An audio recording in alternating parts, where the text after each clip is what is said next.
মমিনুল ইসলাম ইসলামী ব্যাংকের সাথে তার লেনদেনের সম্পর্ক এক যুগের বেশি সময় ধরে। C&F ব্যবসা পরিচালনায় তিনি এই ব্যাংকের উপর নির্ভরশীল। সামনে মেয়ের বিয়ে, উচ্চশিক্ষার জন্য ছেলেকে পাঠাতে হবে বিদেশে। অথচ ইসলামী ব্যাংকের অনেকগুলো শাখা খুঁজেও টাকা না পাওয়ার অভিযোগ করেন তিনি। 56 ইয়ার্স অলরেডি আমার ফার্স্ট। এই টাইমে আমি একটা কাজ করতে, আমার মেয়ের বিয়ে, ছেলের উচ্চশিক্ষা, এই টাইমে আমি টাকাটা পাচ্ছি না, তাহলে আমি তো স্বাভাবিক থাকতে পারবো না, আমি অসুস্থ হয়ে যাব। এমন বিপাকে ইসলামী ব্যাংকের অধিকাংশ গ্রাহক। বাংলাদেশ ব্যাংক প্রথম দফায় 2.5 কোটি টাকা তারল্য সহায়তা দিলেও সংকট কাটছে না। অবস্থা তো বেশি ভালো না, টাকা রাখছি তো টাকা উঠাইতে পারতেছি না। গতকালকে জানে, কিন্তু আজকে থেকে আবার 1 লাখ টাকা করে দিতেছে। আমি 4-5 দিন ধরে টাকার লাগে ঘুরতেছি, বুথে যাইতেছি, ব্যাংকে আইতেছি, দিতেছে না। 2,80,000 টাকা বা 3 লাখ টাকা আমি উঠাইতে চাইতেছি, আমাকে দিতেছে মাত্র 10,000 টাকা।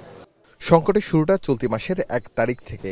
নতুন চেয়ারম্যান খুরশিদ আলমকে নিয়োগকে কেন্দ্র করে আন্দোলনে মাঠে নামে ইসলামী ব্যাংক সচেতন গ্রাহক ফোরাম।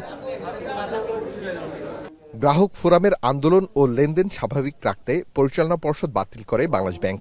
আন্দোলন সংগ্রাম করে যাচ্ছি। পরে সংবাদ সম্মেলন করে ইসলামী ব্যাংক সচেতন গ্রাহক ফোরামের আহ্বায়ক জানান, ইসলামী ব্যাংকের মূল মালিকদের কাছে ব্যাংকটির মালিকানা বুঝিয়ে দিতে।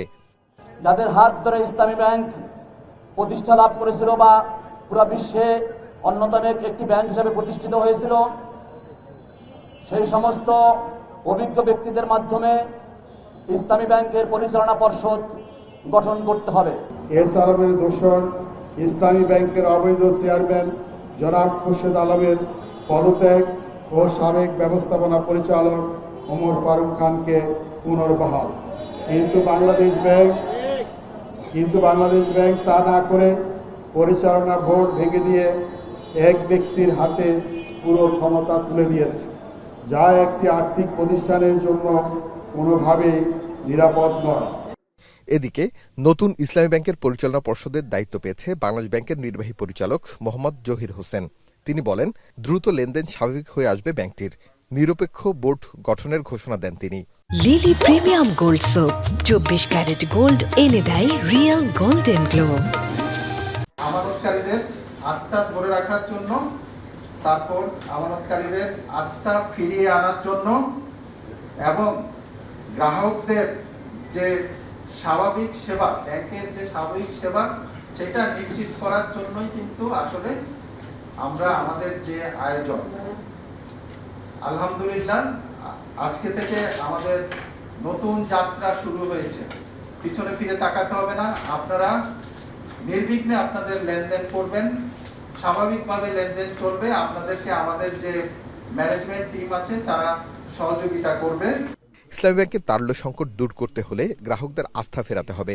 ধারের টাকায় ব্যাংকের তারল্য সংকট দূর হবে না বলেও মন্তব্য বিশেষজ্ঞদের। আমানতকারীর আস্থা হচ্ছে সবচেয়ে বড় জিনিস ব্যাংকের জন্য। সুতরাং এখন যেটা এই 2,500 কোটি টাকা যাই হোক, কিংবা তারা 10,000 কোটি টাকা চেয়েছিল, কিন্তু সেগুলো সব কিন্তু টেম্পোরারি মেজার। এটা দিয়ে ব্যাংক চলে না, এটা ব্যাংক চলতে হবে আমানতকারীর অর্থে। এজন্য সরকারকে ব্যাংক খাত ঢেলে সাজাতে পদক্ষেপ নেওয়ার তাগিদ দেন এই বিশেষজ্ঞ। যখনই এই আন্দোলন কিংবা এইসব পরস্পরের ব্লেম করা, এটা বন্ধ করতে হবে, তাহলে গ্রাহকদের আস্থাটা ফেরত আসবে। এখন এইটা হচ্ছে সবচেয়ে বড় ইম্পর্টেন্ট কাজ, আস্থা ফেরত আনা। আস্থা ফেরত আনলে আমি মনে করি ইসলামী ব্যাংকের যত বড় রোবাস্ট তাদের একটা স্ট্রাকচার আছে, এইটা আবার ঘুরে দাঁড়াতে পারবে। সোমবার ব্যাংকটিকে দ্বিতীয় দফায় 2,500 কোটি টাকা তারল্য সহায়তা দেয় বাংলাদেশ ব্যাংক। আরিফ হোসেন, এখন, ঢাকা।